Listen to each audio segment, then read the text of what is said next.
what we have here is my custom wind hammer, as I've dubbed it, which is Wintec-Duck-Hammer. If you look underneath, you can see that it's basically just a Kingman hammer that's been kind of tweaked a little bit. It's got a custom slide, Wintec frame,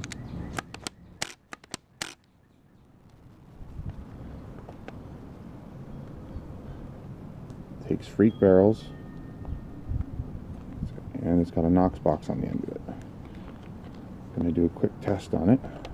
I don't have a lot of paint, so there's only 5 rounds it'll have to do.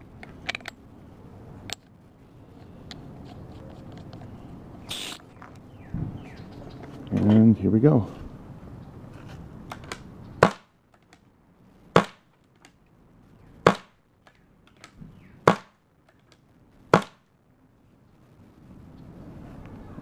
As you can see, it works pretty damn well.